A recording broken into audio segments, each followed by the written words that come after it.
Welcome to साथ शिक्षा। I am Sumit सानू। इस वोकैब बाइट में हम ऐसे वोकैबलरी डिस्कस करेंगे जो सभी कॉम्पिटिटिव एग्जामिनेशंस के लिए इंपॉर्टेंट है और इससे आपको स्पोकन इंग्लिश में भी हेल्प मिलेगी। वोकैबलरीज 3 कैटेगरीज में होंगी। फर्स्ट, जनरल वोकैबलरीज जो आपके एग्जाम में सिनोनिम्स, एंटोनिम्स और मिसस्पेल्ड के रूप में आते हैं। Second, one word substitutions and third, idioms and phrases. हर एक वोकैबलरी का मैं इंग्लिश और हिंदी दोनों में मीनिंग बताऊंगा और साथ ही उसका प्रोनाउंसिएशन भी बताऊंगा। इन वोकैबलरीज को सेंटेंस में यूज करके भी दिखाऊंगा, जिससे आप इनकी मीनिंग अच्छे से समझ पाएंगे और आपको रटने की ज़रूरत नहीं पड़ेगी। तो आप इस वीडियो को लास्ट तक देखिए। वीडियो के लास्ट में मैं आपको एक क्वेश्चन दूंगा जिसका जवाब आपको कमेंट बॉक्स में देना है।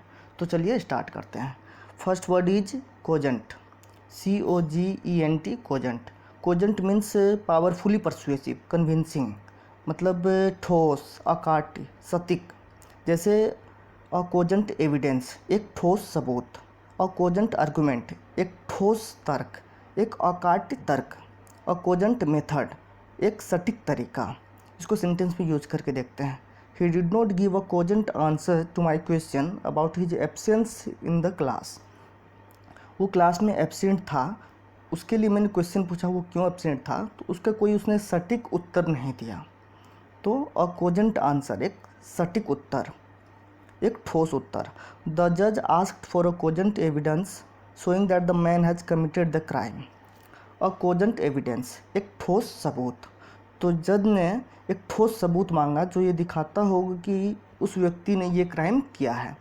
तो कोजेंट मीन्स सटीक, ठोस, अकाट्य। नेक्स्ट इज वेग, VAGUE, वेग। वेग means something lacking clarity, undefined, obscure, मतलब अस्पष्ट, धुंधला। कोई भी ऐसी चीज़ें या एक्सप्रेशन जिसमें स्पष्टता का अभाव हो, क्लैरिटी का अभाव हो। जैसे अ वेग मेमोरी, एक धुंधली याद। अ वेग इंस्ट्रक्शंस, वेग इंस्ट्रक्शंस मीन्स अस्पष्ट निर्देश। अ वेग रिपोर्ट, अस्पष्ट रिपोर्ट। अ वेग पेन, एक अनिश्चित पेन। जैसे आपके सिर में दर्द हो रहा है लेकिन कहाँ दर्द हो रहा है पता ना चले, एक अलग सा पेन है, पता नहीं चल रहा है कहाँ पेन हो रहा है, कैसा पेन हो रहा है। तो अ वेग पेन। इसको सेंटेंस में देखते हैं। आई आई हैव अ वेग मेमोरी ऑफ माई चाइल्डहुड। अ वेग मेमोरी, एक धुंधली याद। तो मेरे बचपन की मुझे धुंधली याद है। The department has given a vague instruction on how to deal with this situation. इस सिचुएशन से कैसे डील किया जाए उसके बारे में जो डिपार्टमेंट का इंस्ट्रक्शन आया है वो अस्पष्ट है, क्लियर नहीं है। तो वेग का मतलब हो गया जो क्लियर नहीं हो, अस्पष्ट हो। Next is deliberate, DELIBERATE, deliberate. Deliberate means something thought और प्लान्ड इन एडवांस, इंटेंशनल, मतलब अच्छे से सोचा समझा, प्लान किया हुआ, जानबूझकर किया गया। जैसे अ डेलिबरेट एक्ट, ये जानबूझकर किया गया काम। अ डेलिबरेट लाई, एक जानबूझकर सोचा समझा झूठ था, जानबूझकर बोला गया झूठ था। अ डेलिबरेट इंसल्ट, जानबूझकर किया गया अपमान। इसको सेंटेंस में देखते हैं। It was a deliberate attempt to misguide me. A deliberate attempt, जानबूझकर किया गया प्रयास। तो मुझे गुमराह करने का उसका ये जानबूझकर किया गया प्रयास था, सोचा समझा प्रयास था। They took a deliberate decision to separate. A deliberate decision means सोचा समझा निर्णय, कि उन दोनों ने सोच समझ कर निर्णय किया कि अब अलग हो जाए। तो डेलिबरेट मीन्स इंटेंशनल, सोचा समझा, जानबूझकर किया गया।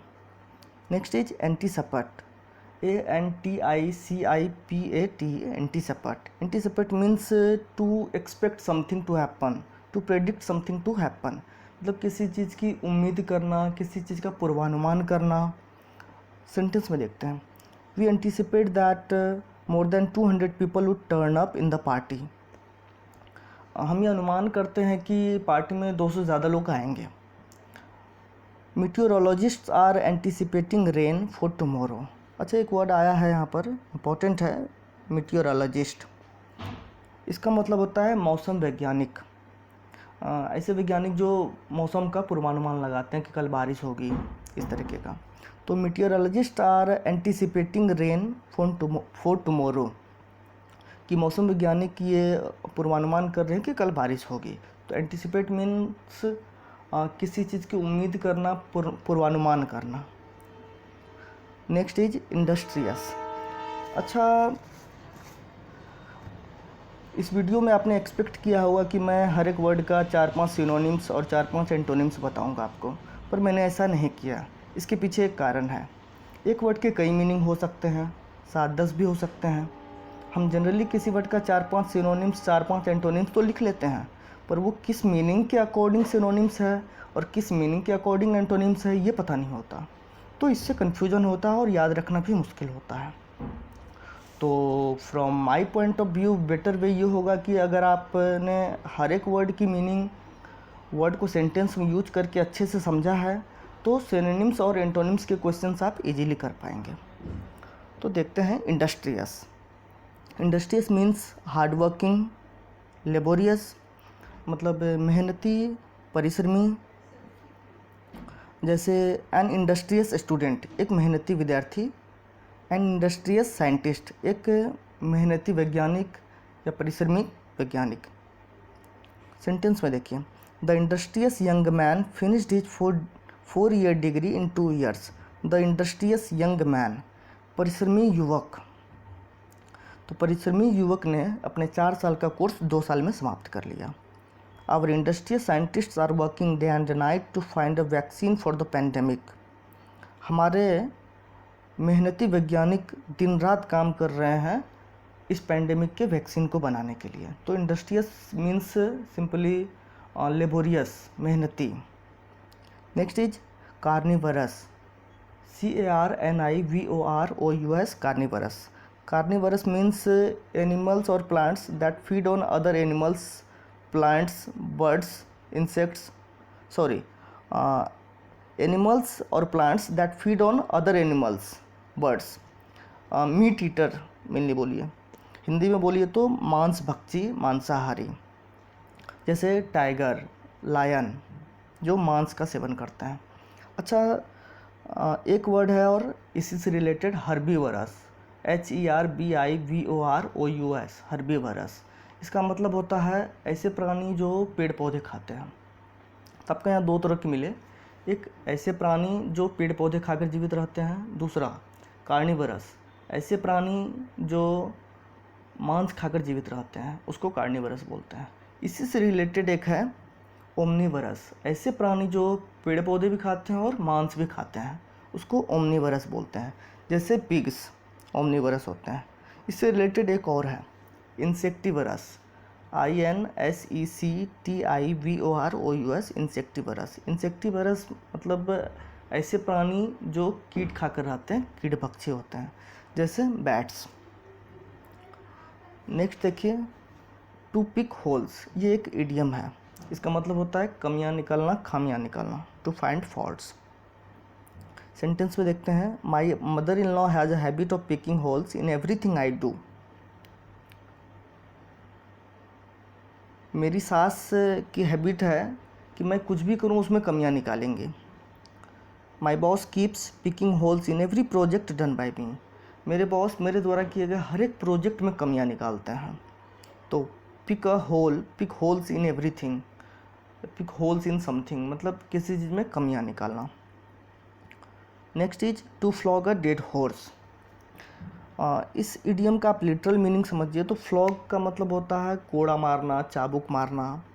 जैसे कोई घोड़ा मर गया, उसे कितना भी चाबुक मार ले वो उठकर दौड़ नहीं सकता या गाड़ी खींच नहीं सकता। तो उसे हम कितना भी चाबुक मारे, वो समय की बर्बादी, अपनी मेहनत की बर्बादी होगी। तो इसी तरीके से ऐसा कोई भी कार्य जिसमें हम कितना भी मेहनत लगा दें, कितना भी समय लगा दें, एनर्जी लगा दें, वो कभी सफल नहीं हो सकता। तो ऐसे कार्य को करना कहते हैं to flog a dead horse.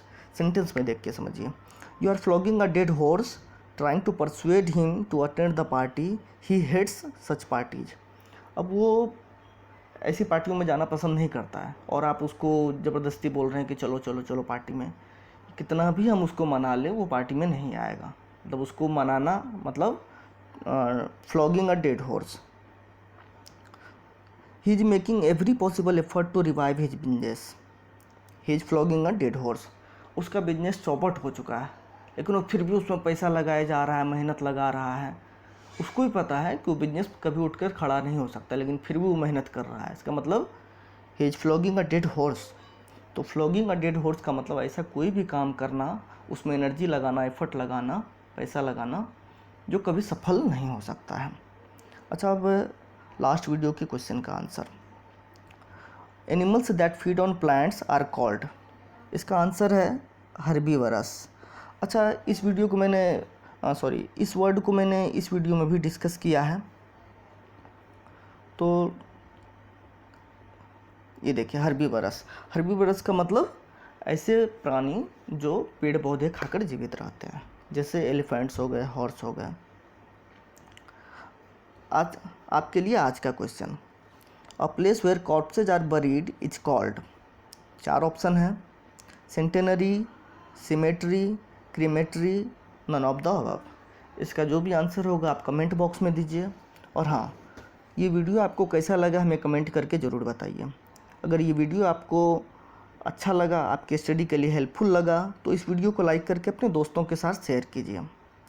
और अगर आपने सार्थ शिक्षा को अब तक सब्सक्राइब नहीं किया है तो सब्सक्राइब करके बेल आइकन प्रेस कर सकते हैं, जिससे नेक्स्ट वीडियो की नोटिफिकेशन आपको मिलती रहे। Thanks for watching.